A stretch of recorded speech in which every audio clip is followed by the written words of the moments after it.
الرحیم وبه نستعین سبحانک لا علم لنا الا ما علمتنا انک انت العلیم الحکیم وعن عائشة رضی اللہ تعالی عنہا ان رجلا سأل النبی صلی اللہ علیہ وسلم ان امتی افتلتت نفسها واظنها لو تکلمت تصدقت فهل لها اجر ان تصدقت عنها قال نعم متفق علیہ۔ صحیح بخاری و مسلم کی حدیث آپ کے روبرو پڑھی گئی۔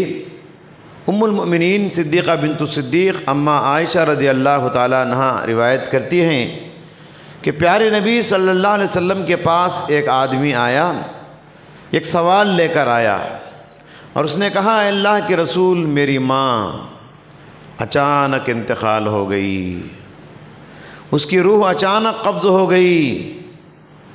میں سمجھتا ہوں اگر ذرا بھی بات کرنے کا موقع ہوتا تو میری ماں ضرور کہتی، صدقے کی بات کرتی، بات کرنے کا موقع ملتا۔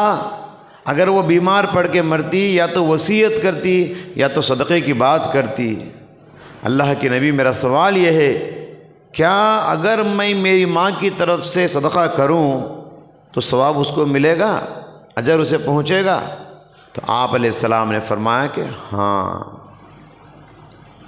یہاں دیکھیے، انسان کے گزر جانے کے بعد جو چیزیں اسے فائدہ پہنچاتی ہیں، جو نیکیاں اسے فائدہ پہنچاتی ہیں، حالانکہ انسان کے مرنے کے بعد نامہ اعمال کا سلسلہ بند ہو جاتا ہے، کچھ نیکیاں ایسی ہیں مرنے کے بعد بھی ان کو ثواب ملتے رہتا ہے۔ مرنے والوں کو انسان کے چلے جانے کے بعد جو نیکیاں اسے فائدہ پہنچاتی ہیں، اس میں سے ایک بہت بڑی نیکی صدقہ ہے۔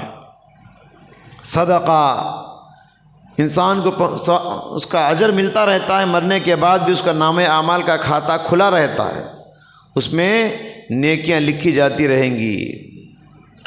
حشر کی عدالت میں جب سورج سروں پر ہوگا، انسان ننگے بدن ہوں گے، سورج اتنا قریب ہے کہ جسم کو ڈائریکٹ دھوپ لگ رہا ہے، چلچلاتی دھوپ، انسان پسینے میں ڈوبے ہوئے رہیں گے۔ سر چھپانے کے لیے ایک پتے کا سایہ بھی نہیں ہوگا سورج سے بچنے کے لیے۔ ایسے موقع پر انسان کا صدقہ انسان کو سایہ دے گا۔ پیارے نبی صلی اللہ علیہ وسلم نے فرمایا، کل امرئ فی ظل صدقتہ حتی یقضی بین الناس، ہر انسان اپنے صدقے کے سائے میں ہوگا یہاں تک کہ اس کا فیصلہ کر دیا جائے۔ قیامت کا ایک دن 50,000 سال کے برابر ہوگا، اتنا لمبا زمانہ ننگے بدن، ننگے پیر، ننگے سر، سورج کی گرمی میں پسینے میں ڈوبے کھڑے رہیں گے، سائے کے لیے ترس جائیں گے۔ ایسے موقع پر جس کا صدقہ جتنا لمبا ہوگا اس کا سایہ اتنا لمبا ہوگا، جس کا صدقہ جتنا زیادہ ہوگا وہ اتنے ٹھنڈے سائے میں اس حشر کی حیران کر دینے والی عدالت میں سکون سے صدقے کے سائے میں ہوگا۔ یہ پیارے نبی کا فرمان ہے۔ دیکھیے، انسان کی آخرت کو بنانے کے لیے، انسان کی آخرت کو سنوارنے کے لیے، انسان کی آخرت کو ترقی دینے کے لیے انسان کے صدقے کا بہت بڑا رول ہے، انسان کے صدقے کا بہت بڑا کردار ہے۔ اللہ تعالیٰ نے کیا فرمایا؟ وَأَنفِقُوا مِمَّا رَزَقْنَاكُم مِّن قَبْلِ أَن يَأْتِيَ أَحَدَكُمُ الْمَوْتُ، موت آنے سے پہلے صدقہ کر لو۔ اللہ نے جو تم کو دے رکھا ہے اس میں سے خرچ کر لو، موت کا فرشتہ حاضر ہونے سے پہلے ہی۔ پھر کیا کرتے ہیں؟ فَيَقُولَ رَبِّ لَوْلَا أَخَّرْتَنِي إِلَىٰ أَجَلٍ قَرِيبٍ، لیکن جب موت آ جاتی ہے، سفر آخرت کا سلسلہ جب شروع ہو جاتا ہے، اس کے بعد لوگ اللہ سے ریکویسٹ کرتے ہیں، درخواست کرتے ہیں، اللہ سے ترستے ہیں، لولا اخرتنی، اللہ یہ ایک چانس دے دے، دنیا میں جا کے نیکیاں کر لینے کا ایک اور چانس مجھے دے دے، فَأَصَّدَّقَ وَأَكُن مِّنَ الصَّالِحِينَ، جس کی نظر سے غیب کے پردے ہٹا دیے گئے،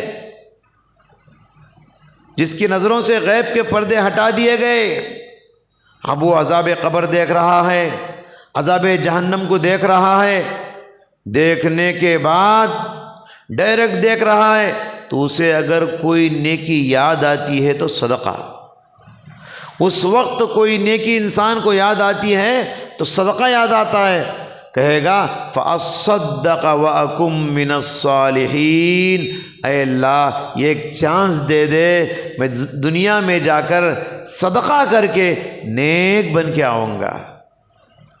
یہاں غور کرنے کی بات یہی ہے کہ انسان کو مر جانے کے بعد کون سی نیکی یاد آئی، اسے انسان یہ نہیں کہا یہ ایک چانس دے دے دنیا میں جا کے 2 رکعت نماز پڑھ کے آؤں گا، یہ ایک چانس دے دے دنیا میں جا کے قربانی کر کے آؤں گا، ایک چانس دے دے دنیا میں جا کے حج عمرے کر کے آؤں گا، روزے رکھ کر آؤں گا، یہ سب نہیں کہا انسان۔ کیا بولا؟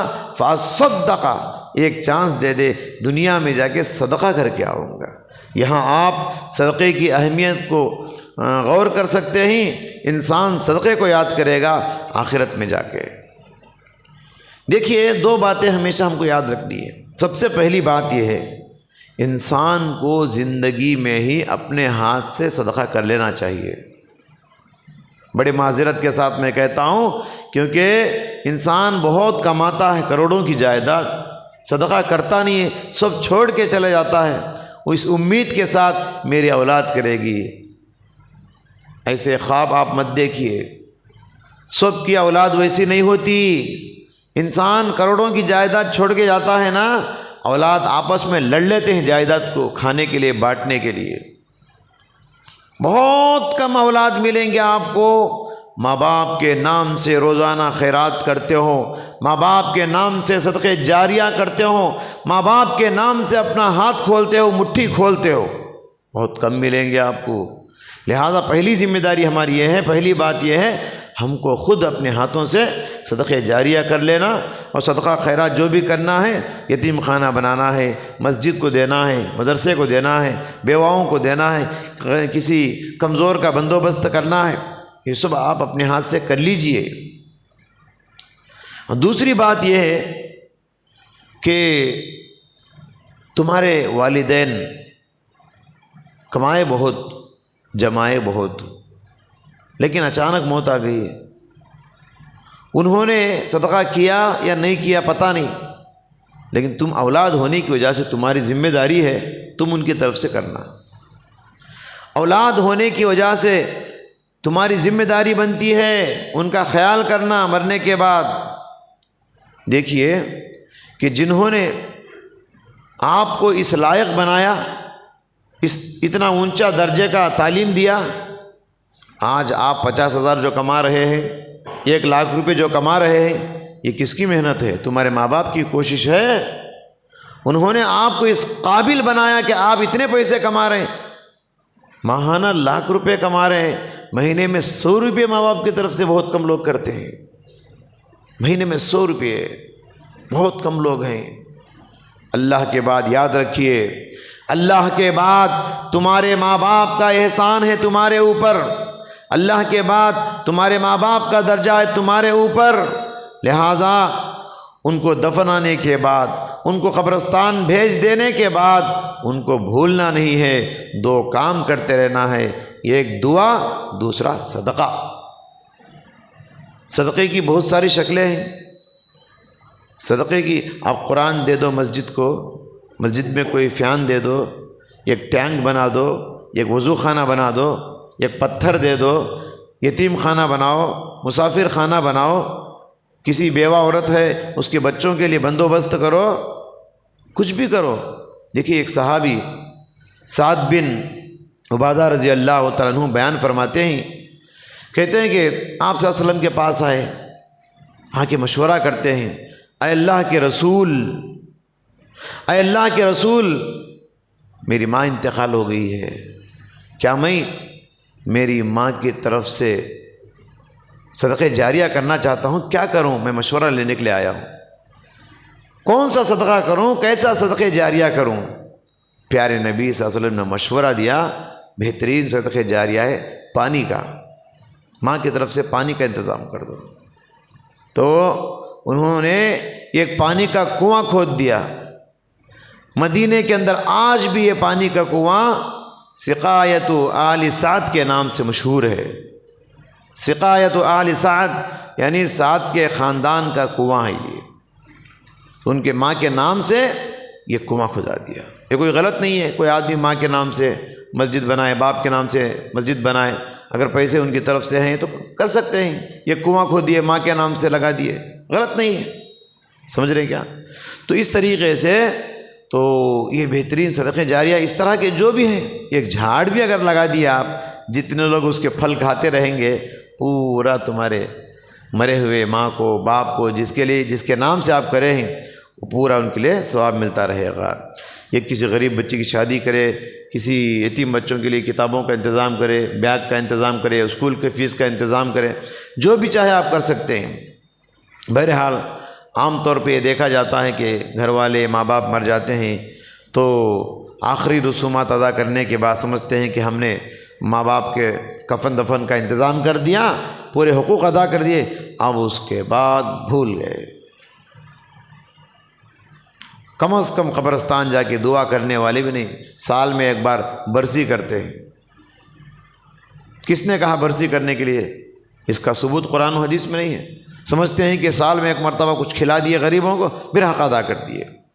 نہیں ہونا چاہیے، اس طرح کی غفلت اچھی بات نہیں۔ بہترین اولاد ہیں وہ جو ماں باپ کے مرنے کے بعد بھی ان کے حقوق ادا کرتے رہتے ہیں جب تک زندہ ہیں۔ اولاد جب تک زندہ ہیں ان کی ذمہ داری یہ ہے کہ ماں باپ کے حقوق مرنے کے بعد بھی ادا کرے۔ جیسے کہ میں نے کہا 2 حقوق ہیں، زندگی بھر دعا کرتے رہو، رب ارحمہما کما ربیانی صغیرا، اے اللہ میرے بچپنے میں جیسے انہوں نے مجھ پر رحم کیا، آج وہ تیرے رحمت کے محتاج ہیں، اے اللہ ان کے قبر میں ان پر رحم و کرم فرما۔ یہ ایک دعا کرنا ہے۔ دوسرا، ان کے نام سے صدقہ خیرات کرنا چاہیے۔ تمہاری دعا اور تمہارا صدقہ ان کی آخرت کو بنائے گا، ان کی آخرت کو سدھارے گا، ان کی آخرت کو سنوارے گا، ان کے درجات بڑھائے گا، ان کو جنت میں داخلہ دلائے گا، ان کو عذاب قبر سے، عذاب جہنم سے تمہاری دعا، تمہارا صدقہ بچائے گا۔ اللہ ہم سب کو عمل کرنے کی توفیق عطا فرمائے۔ سبحانک اللہم و بحمدک، اشہد ان لا الہ الا انت، استغفرک و اتوب الیک۔